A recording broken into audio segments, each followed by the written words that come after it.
Senhoras e senhores, autoridades presentes, bom dia. Sejam muito bem-vindos à Câmara Municipal de São Paulo, agradecendo a presença. Iniciamos, nesse momento, o seminário Jornada de Direito da Saúde, por iniciativa do Centro de Estudos Legislativos da Procuradoria-Geral da Câmara Municipal de São Paulo e com apoio da OAB Subseção Jabaquara. Informamos que também esse evento será transmitido pela Rede Câmara, pelas redes sociais oficiais do Legislativo Paulistano, auditórios online, opção Auditório Prestes Maia. E também transmissão ao vivo pelo canal do YouTube, visto que temos vários inscritos que estarão acompanhando ao vivo também pelo YouTube esta jornada. Convidamos para a composição da mesa de abertura o Dr. Paulo Bacarim, Procurador-Geral da Câmara Municipal de São Paulo.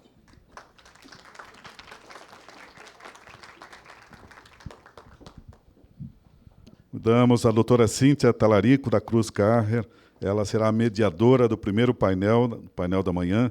Ela, por favor, doutora Cíntia, procuradora legislativa da Câmara Municipal,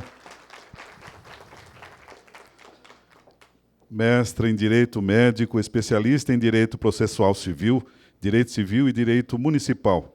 Ela participa da Comissão de Direito Médico e da Saúde da OAB, Subseção Jabaquara Saúde. Convidamos o palestrante, o Dr. Reinaldo Mapelli Júnior.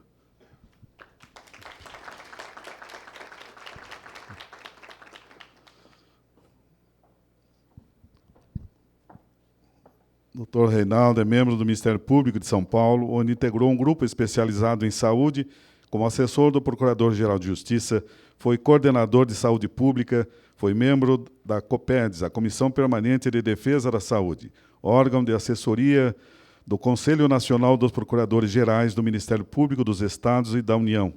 Integrou a Câmara Técnica de Direito Sanitário do CONAS, o Conselho Nacional de Secretários de Saúde, foi chefe de gabinete da Secretaria de Estado da Saúde de São Paulo, coordenador do seu núcleo de assuntos jurídicos, vice-presidente do IDISA, o Instituto de Direito Sanitário Aplicado, coordenador do Sudeste da ANPASA, a Associação Nacional do Ministério Público de Defesa da Saúde, professor do mestrado acadêmico em Direito Médico da Unisa, Universidade de Santo Amaro, professor do curso de extensão em Direito à Saúde da Uninove, professor do MBA Executivo em Liderança e Gestão Pública em Saúde do Hospital Albert Einstein, professor, coordenador de cursos da Escola Superior do Ministério Público de São Paulo, professor do curso de especialização em Direito do Consumidor da Escola Paulista da Magistratura, doutor em Ciências pela Faculdade de Medicina da Universidade de São Paulo.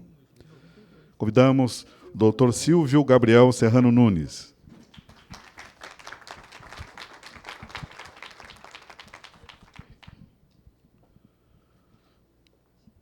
Doutor Silvio é mestre, licenciado e bacharel em Filosofia pela USP, estágio de doutorado na Université Paris Panthéon-Sorbonne, advogado, bacharel em Direito pela PUC São Paulo, especialista em Direito Administrativo pela FADISP, docente da Escola Superior do Tribunal de Contas do município de São Paulo, professor do Programa de Mestrado Acadêmico em Direito Médico e do Programa de Mestrado Interdisciplinar em Ciências Humanas da Unisa, membro da Comissão de Direitos Humanos da OAB São Paulo, membro da Comissão de Direito Médico e de Saúde da OAB São Paulo, vice-presidente de Interseccionalidade Constitucional, com outros saberes da Comissão de Direito Constitucional da OAB São Paulo.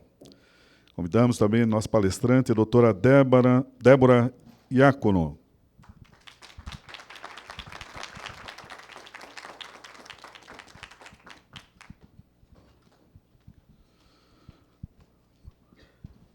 Doutora Débora, advogada, com especialização em Direito Médico e da Saúde, presidente da Comissão de Direito Médico e da Saúde da OAB Jabaquara Saúde. Senhoras e senhores, nesse momento ouviremos as palavras de abertura pelo Procurador-Geral da Câmara Municipal de São Paulo, Dr. Paulo Bacarim. Bom dia a todos. É um prazer muito grande estar aqui, recebê-los aqui. Obrigado, doutor.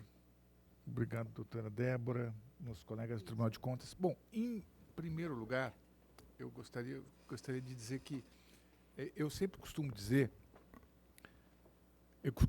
lembrar a origem da palavra, eu queria começar com uma correção, porque eu queria lembrar a origem da palavra simpósio, né? Nós estamos chamando de jornada de direito da saúde, mas hoje eu vejo que deveria chamar simpósio, porque o simpósio, a origem grega da palavra simpósio, é quando os gregos eles acertavam a safra de vinho, então o ofertante do simpósio reunia os melhores amigos para ofertar aquele vinho e discutir os grandes temas que pautavam a sociedade à época. Então, nós chamamos de jornada de direito à saúde, mas talvez fosse o simpósio, porque eu estou aqui ao lado de um colega, de um amigo do Tribunal de Contas do município, que é a nossa entidade co-irmã, vamos assim dizer. Estou aqui ao lado de um membro do Ministério Público, ao qual eu também descobri agora, pouco, conversando com ele, que eu sou o calouro dele da faculdade, a doutora Débora, da OAB. É um prazer imenso receber a OAB aqui, e eu gostaria que a senhora externasse os nossos cumprimentos à doutora Patrícia. Ela veio aqui durante a campanha, mas pode falar para ela que nós estamos esperando aí ela um dia para que ela possa vir aqui participar dos nossos eventos. E eu gostaria de falar também um pouco da importância para nós de estar sediando esse evento. Nós conseguimos transformar o CELEG de um ato de mesa, de uma regulação que se assemelha ao decreto do Executivo. Nós conseguimos transformar o CELEG, com apoio da mesa diretora atual e com apoio entusiástico do presidente Milton Leite. O CELEG foi transformado em lei. Então, isso dá um status institucional muito mais estável, muito melhor, né? E dentro desse processo, nós estamos tentando realizar, esse é o 4º evento que o CELEG realiza esse ano. Nós realizamos um evento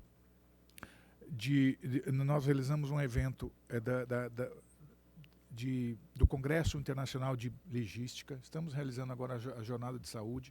Temos outros eventos em mente, porque a gente quer aproveitar o nosso acúmulo jurídico, nosso acúmulo de conhecimento jurídico dentro do direito legislativo, dentro do processo legislativo, mas também nós queremos aproveitar essa dignidade institucional que foi dada ao CELEG para transformar a Câmara Municipal também em um espaço de discussão jurídica de outros assuntos importantes para a sociedade como um todo. E, nesse contexto, essa jornada de direito à saúde, que eu chamaria de simpósio, porque estamos entre amigos, para discutir um tema capital, vem muito a calhar. Então, é o primeiro evento nesse sentido, que nós não tratamos exatamente de processo legislativo, mas tratamos de um tema que é fundamental. Porque o direito à vida, o maior valor protegido constitucionalmente é o direito à vida. É o princípio fundamental, é o maior valor protegido pela Constituição. E que lá na frente, depois, adiante, fala que é direito do cidadão, dever do Estado.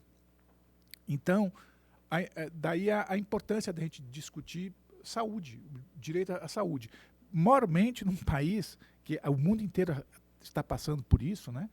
A população está envelhecendo.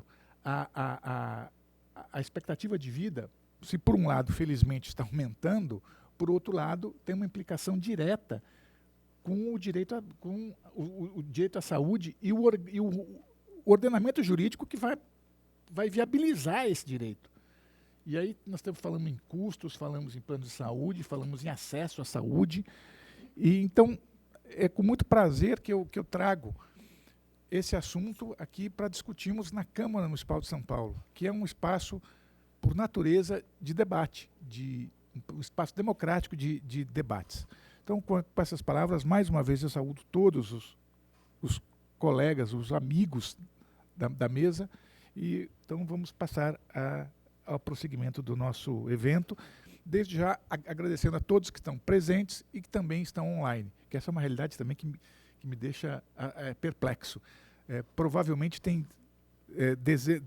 5, 6, 200, 300% mais gente online do que presencial. né? Com o nosso congresso de logística, nós tínhamos, como era um evento com a Universidade de Lisboa, nós tínhamos gente online de Cabo Verde, de Angola, né? Mas imagina, eu jamais, estou aqui há 30 anos na Câmara, eu jamais ia imaginar isso, que isso pudesse acontecer um dia. E eu vivi isso. É uma realidade fantástica. Bom, muito obrigado pela presença de todos e vamos prosseguir, então. Boa jornada a todos. Obrigado.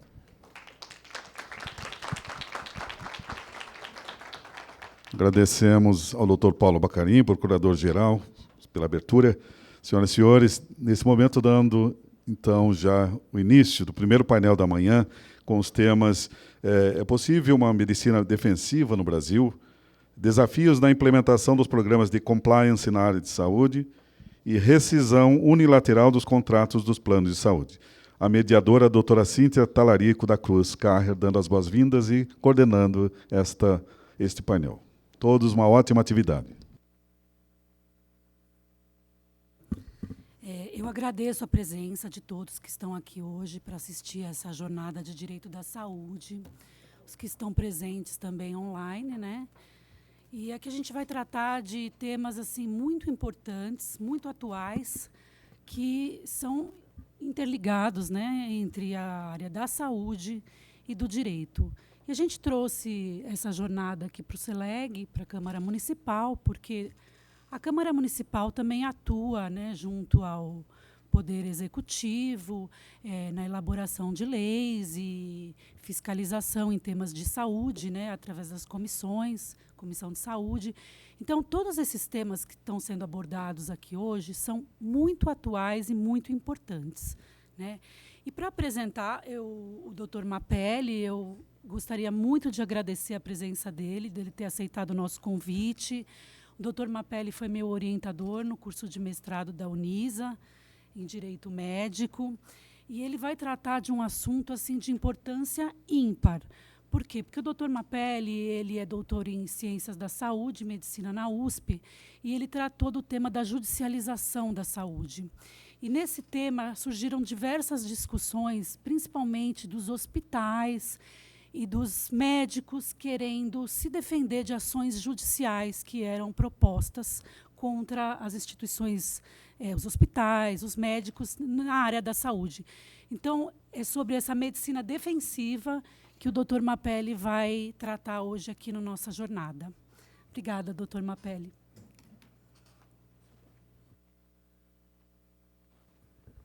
Bom dia, estão me ouvindo?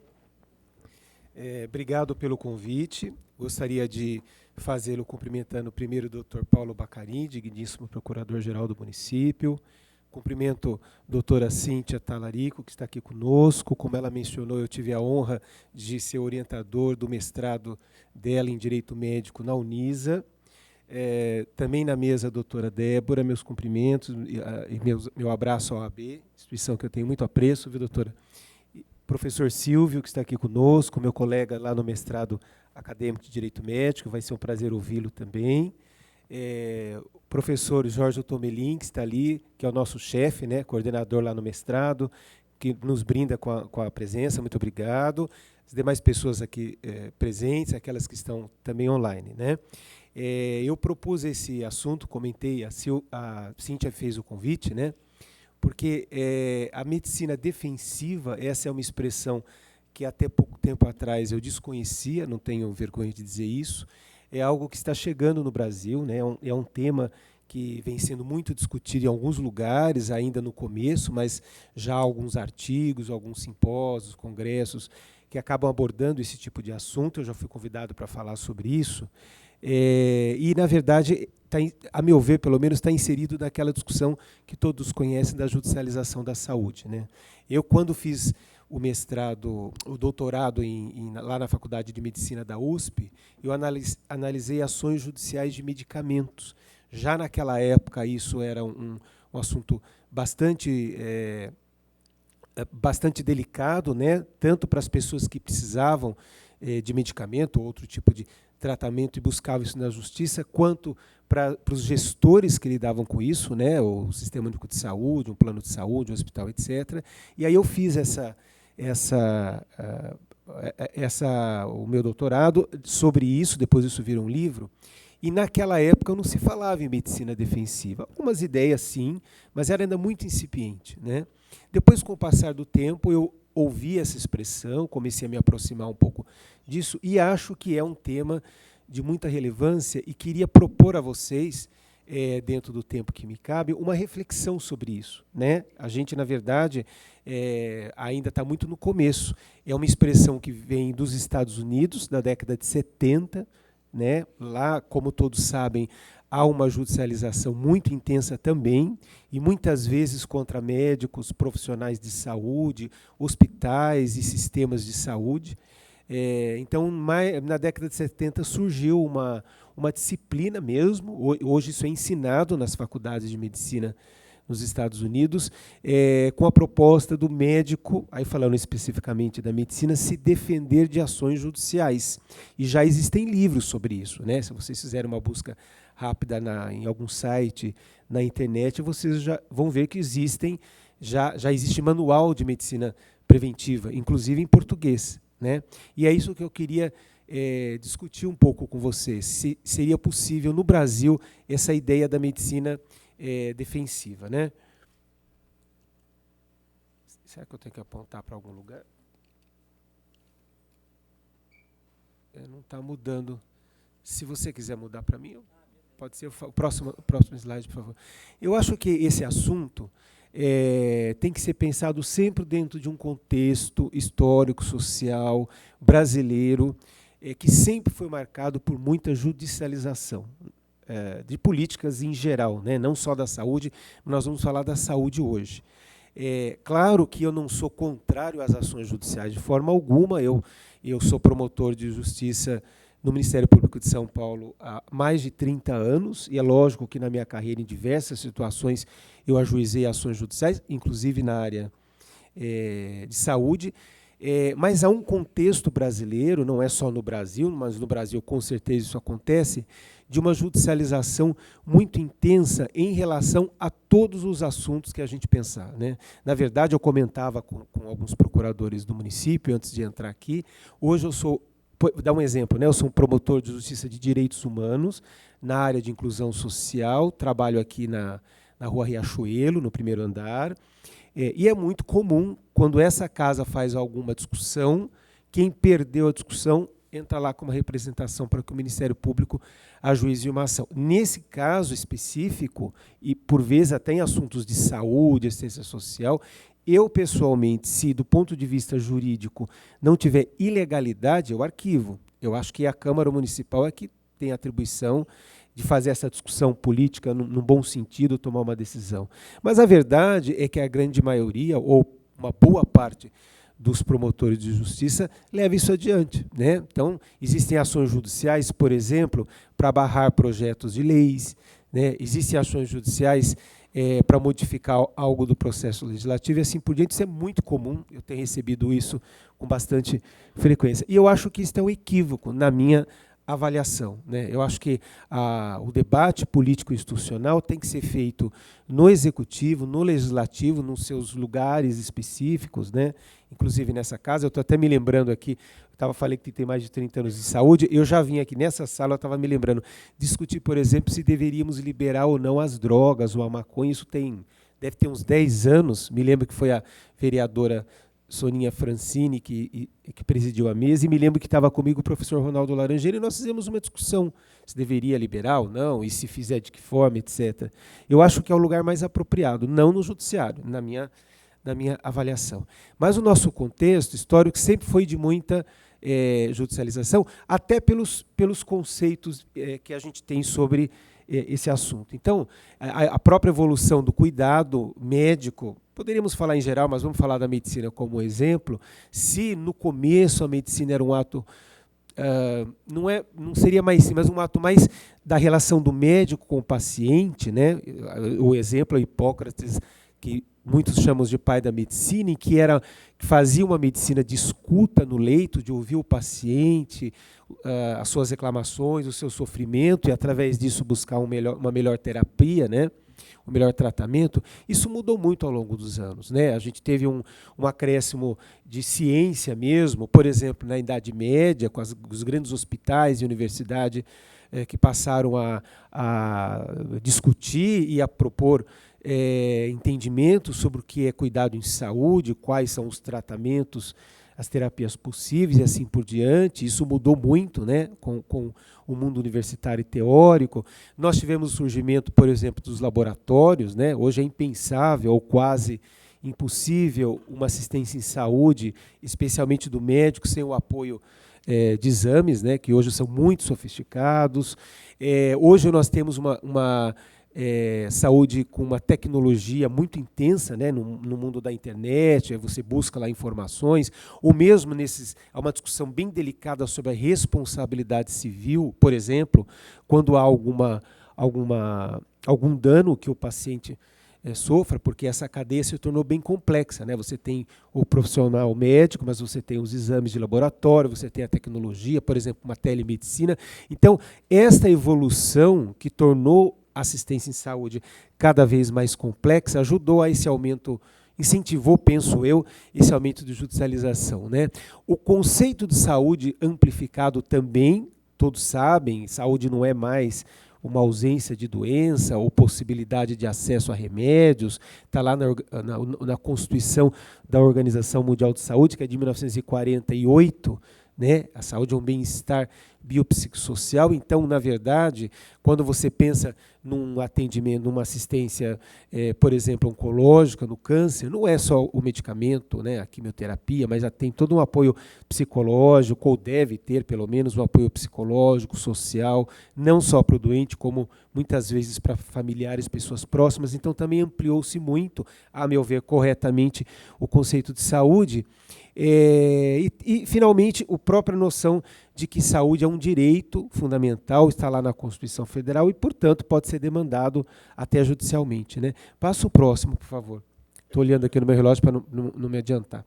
Então, eu costumo separar essa judicialização em 3 fases. Eu não vou analisar, não, porque o tempo não permite, mas eu só queria chamar a atenção que, para mim, houve uma primeira fase no Brasil e que se questionava até a possibilidade de acesso ao judiciário. Eu trabalhei em ações em que, às vezes, a liminar não era deferida ou o processo extinto, porque se entende, olha, como ainda não foi regulamentado, não há esse direito dessa forma. Houve uma discussão no começo, isso lá pelos idos de 98, 99, até uma decisão do ministro Celso de Mello, naquela época, sobre uma doença de Duchenne, que entendeu que não, que era possível, enfim, isso acabou prevalecendo. Hoje isso não tem nem muita prática, mas houve um primeiro momento, né, dessas ações judiciais em que a judicialização ainda estava no começo e até mesmo era questionada. Houve uma segunda fase, que é essa que eu comentei, esse período aí que eu falei do meu doutorado lá na Faculdade de Medicina da USP, que foi em 2015, que eu chamo de fase de excessos mesmo. Volto a dizer, não sou contra essas ações judiciais de forma alguma, mas não se questionava muito, por exemplo, o fato de um medicamento não ter um registro na Anvisa, ou o fato do paciente eventualmente estar demandando o plano de saúde além do seu plano, né, sem dizer que não existiam e existem situações de falta de assistência que necessitam mesmo do Poder Judiciário. Mas havia muitas discussões, elas ainda existem, competência, né, eu até ia elogiar o trabalho da doutora Cíntia, na pressa aqui, que são só 20, 30 minutos, eu não fiz. A doutora Cíntia, por exemplo, fez um mestrado brilhante lá na Unisa, né? Eu tive a oportunidade de ser orientadora dela, em que ela discutiu a competência para fiscalizar os recursos do SUS, né? Quando tem dinheiro do SUS nos fundos de saúde, né, no município, no estado e no governo federal, quem é que deve fiscalizar? A União, Estado, município? Ou todos fiscalizam? Então, esse tipo de discussão que ela fez, e o trabalho dela é muito interessante, né? Quem estiver interessado nisso, é um trabalho muito bom, porque vai na linha contrária a uma tendência de alguns juristas que acham que necessariamente desvio de recurso do SUS é federal, né? A doutora Cíntia, e eu concordo com ela, diz que não, depende, né? Então, esse tipo de discussão, uma ação judicial é federal, é estadual, é municipal, também não, nesse segundo momento acontecia muito pouco. Agora, no momento atual, eu acho que a gente está, talvez, vivendo uma judicialização mais qualificada, porque essas discussões, em regra, são trazidas, né, ao processo judicial. Eu tenho visto isso, inclusive na minha atuação profissional, tem ocorrido e há me parece, com o aprimoramento dessas questões, né? Eu citei alguns exemplos ali de recomendações do CNJ, 86 e 146, uma delas para a época da Covid, quando ocorreu aquela crise da Covid, o Conselho Nacional de Justiça fez sugestões aos juízes no sentido, olha, fiquem atentos com relação a esses pedidos de, por exemplo, vacinação ou internação em hospitais, mas tome um pouco de cuidado porque a gente está vivendo uma crise, que é a pandemia da Covid, os recursos são limitados, estão tentando organizar. Então foram sugestões, a meu ver, muito apropriadas para a época, talvez sejam apropriadas para hoje também. E a outra recomendação bem recente, 146, como cumprir as ordens judiciais, né? Vamos supor que o judiciário tenha condenado aqui na Justiça Estadual o Estado e o município a fornecer um determinado medicamento. Na hora de executar, como é que faz? É o Estado, é o município, tanto faz, um tem que ressarcir o outro não. Então, só como exemplo de que, a meu ver, pelo menos está se qualificando, aprimorando essas questões, dentro de uma linha, me parece óbvia, que obviamente, garantir o direito fundamental à saúde, até com condenação judicial quando necessário, mas entendendo que existem limites, seja financeiros, seja de organização, de planejamento, na área de saúde pública, na área de saúde suplementar, que tem que ser considerados. Eu acho, pode passar o próximo, por favor. Eu acho que bom, isso então influenciou muito a atividade médica, né? Eu não vou detalhar, não, acho que não há necessidade, mas na formação acadêmica, na residência e mesmo depois, hoje há uma preocupação na área da medicina de estudar ou pelo menos compreender um pouco essas questões do ponto de vista jurídico, pelo menos nas melhores faculdades, nas melhores universidades, né? Há uma preocupação, né? Quer dizer, a atividade médica, o cuidado de saúde, já que está se falando de um direito fundamental, tem que ter ética, por exemplo, né? Tem que seguir evidências científicas, por exemplo, né? Então há nitidamente, pelo menos a meu ver, uma evolução e uma exigência dos médicos, ainda é muito inicial, mas há uma preocupação de que se tenha pelo menos algum conhecimento jurídico básico, né, sobre essa atividade. Eu coloquei também só uma observação, obviamente as ações de responsabilidade civil, né, indenização, principalmente, seja contra o profissional, seja contra o hospital, unidade de saúde, seja o sistema de saúde, tem aumentado bastante, né? Há muita discussão sobre isso. Responsabilidade criminal também, há um aumento significativo, né, de investigações criminais ou mesmo ações penais relacionadas com o que a gente está falando. Pode passar o próximo, por favor, que eu não vou detalhar, né? Então, eu estou olhando aqui, porque ali eu não estou enxergando, eu esqueci meu óculos. Então, o que eu queria chamar a atenção para vocês? Dentro desse momento histórico que a gente está vivendo sobre a judicialização da saúde, eu acho que há um aperfeiçoamento, né? Não estou dizendo que está tudo perfeito, nem que não há problemas a serem enfrentados. Mas me parece, pelo menos isso tem surgido em alguns estudos acadêmicos, isso a gente tem percebido em alguns processos judiciais, há uma preocupação. Vou dar um exemplo de um assunto não pacífico, mas o Supremo Tribunal Federal, através de uma tese, fixou lá que se a ação judicial for para medicamento sem registro na Anvisa, por exemplo, né? Então vamos supor que a alegação é que o registro deveria ter sido feito, porque em outros países isso já ocorreu e aqui a Anvisa está demorando demais. Um exemplo que, inclusive, o Supremo deu. Essa ação judicial, obrigatoriamente, tem que ser ajuizada na Justiça Federal, porque a obrigação do registro e depois também da inclusão da tecnologia, se for necessário, é do nível federal. Claro que isso não resolveu na prática, eu continuo vendo ações desse tipo aqui no estado de São Paulo, por exemplo, mas é uma sinalização de que tem que haver uma certa organização disso. E por quê? Porque, nesse caso, falando do registro, por exemplo, a atribuição legal é da União, não é do governo do estado, não é do município. E o recurso também, se for incluir, por exemplo, o medicamento de alto custo, deve ser do Ministério da Saúde, em princípio, né? Simplificando. Então, é uma tendência, me parece, sobretudo no Supremo Tribunal Federal, de organizar um pouco essas questões. Mas eu não vi surgir ainda, certamente isso já existe, essas questões de medicina defensiva que eu coloquei ali para vocês, que é o que nos Estados Unidos e em alguns outros países já vem sendo feito desde a década de 70, desde a década de 80, que é um conjunto de medidas que seriam legítimas, segundo quem defende a medicina defensiva, para o profissional médico, para os hospitais se defenderem dessas ações judiciais. Já que há muitas ações judiciais, isso vocês...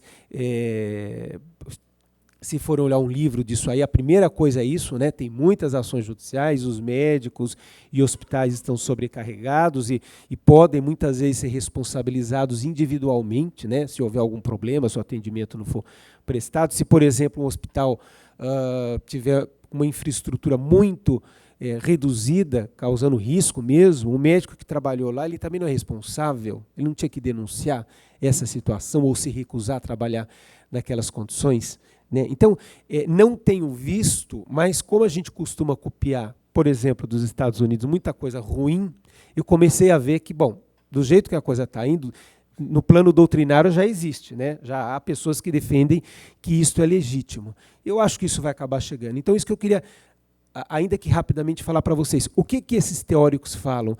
Eu resumi ali de maneira muito simplificada, né?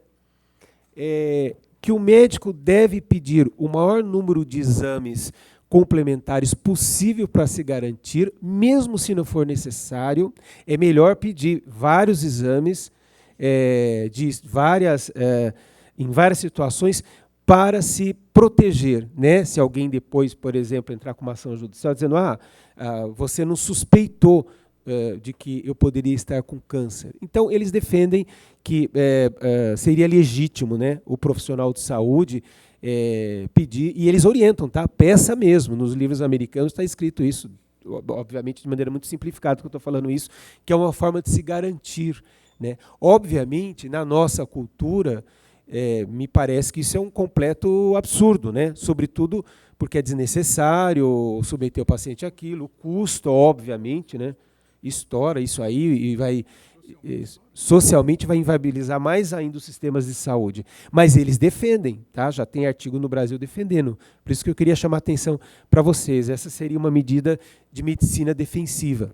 Uma outra que eles falam muito é usar procedimentos terapêuticos supostamente mais seguros, ainda que não haja evidência científica. Na dúvida, pede o exame melhor, fornece o medicamento mais caro de alto custo para se defender, novamente, sem nenhuma preocupação com o custo, sem nenhuma preocupação com a ética, sem nenhuma preocupação com o sofrimento a mais que esse paciente pode eventualmente sofrer, né? Imaginando aí um procedimento invasivo, desnecessário, mas é uma orientação, né?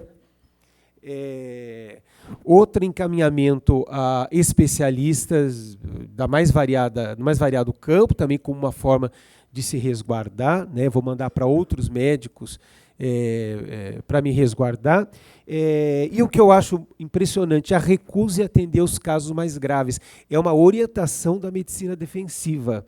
Médico, se o risco for muito alto, é melhor não fazer, né? Porque se a pessoa falecer, vão dizer que a culpa é sua. Isso está em livros, já, como disse para vocês, em livros, inclusive, traduzidos aqui no Brasil. Obviamente, para nós, isso do ponto de vista ético, jurídico, é completamente descabido, inaceitável, mas é uma propositura, né? Eu não sou obrigado, como médico, a atender casos mais graves, eles dizem, né? Eu posso escolher, né? Então, porque se eu fizer, o risco de um processo é muito alto, etc. Então, esse tipo de pensamento, que é a medicina defensiva, eu acho, obviamente, totalmente descabido, né? A gente tem um sistema constitucional, jurídico e ético muito diferente, né? Obviamente, eu tenho falado muito isso para médicos e profissionais de saúde, é preciso cuidado no exercício da sua profissão, né, que eu coloquei embaixo, quer dizer, muitas vezes o médico, o hospital não se preocupa muito com o termo de esclarecimento do paciente, ou uma orientação mais detalhada, mais sensível, para que haja mesmo consentimento, aceitação, que é muito importante, né, em qualquer tipo de tratamento, principalmente em razão do princípio da autonomia do paciente, que todo mundo conhece. Então, essa explicação, registrar isso num prontuário mais bem feito, mais claro, cada passo seguinte, inclusive eventualmente o risco do tratamento, os efeitos, né? O letramento mesmo disso, que se usa muito essa expressão hoje, né? Para que o paciente entenda mesmo, no letramento no sentido de eu falar uma linguagem que ele compreenda, né? Que os riscos do atendimento, esse tipo de postura, sim, talvez pudéssemos chamar de uma medicina preventiva, alguma coisa assim. E aí acho, sim, que os profissionais de saúde, as unidades de saúde, os sistemas de saúde têm que estar preparados, inclusive na defesa daquilo que é essencial para a sustentabilidade dos sistemas de saúde. Eu sempre defendi isso, né?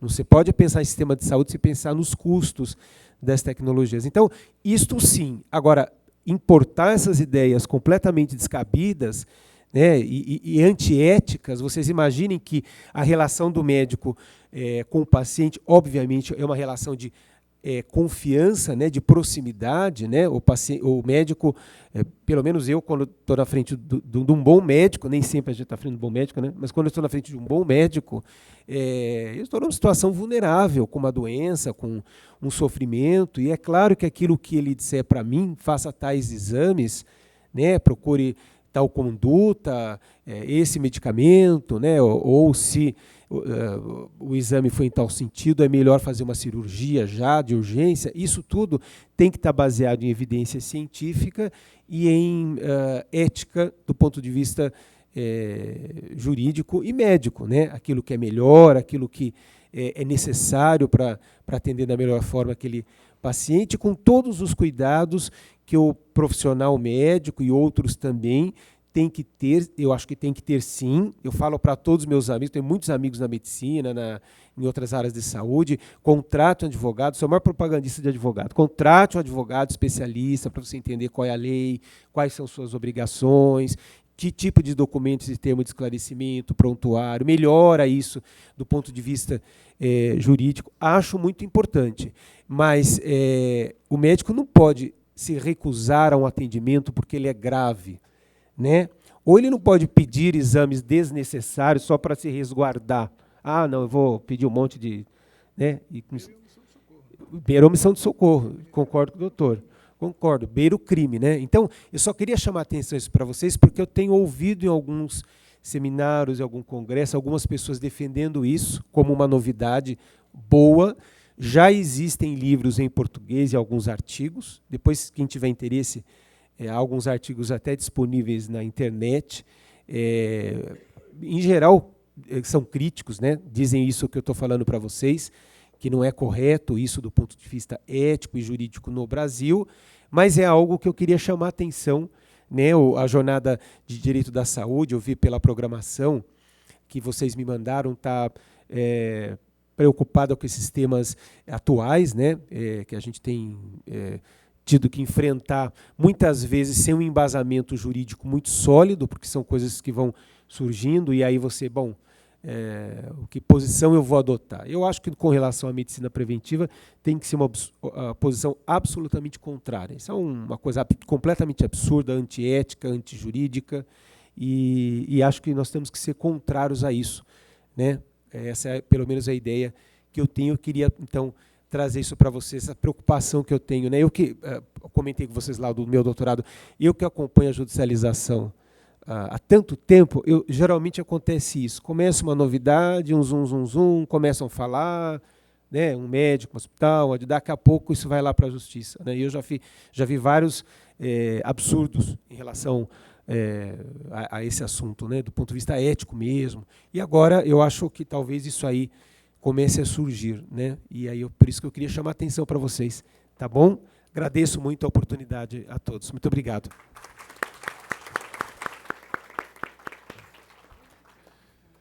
Doutor Mapelli, muito obrigado pela sua palestra.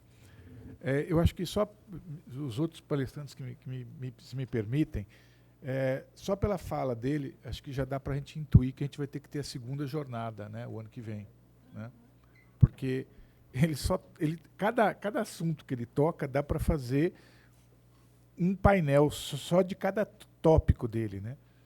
Que o senhor falou. Mas me desculpe interrompê-lo, eu acho que devia chamar de congresso, não de seminário. É um congresso. Porque tem toda uma discussão e congresso. a gente esquece de pôr um nome mais a gente vai ter que pomposo. fazer um congresso, porque essas questões, todos os itens que ele trouxe estão aí colocados, são problemas que estão aí, vamos dizer assim, no nosso colo, já estão, né? E acho que a gente vai ter que fazer o ano que vem, a gente tem que se preparar para um congresso de direito de saúde. Só por cada tema que ele trouxe. E é desafiador e, ao mesmo tempo, dá um pouco de agonia, como todas essas questões que o Dr. Mapelli trouxe permeiam por uma coisa chamada ética. Quer dizer, você vai, você começa em direito, você começa em medicina, aí você passa para o regulamento jurídico, o próximo passo você já está discutindo ética. Né? E quando eu não sou muito otimista com relação ao futuro, não.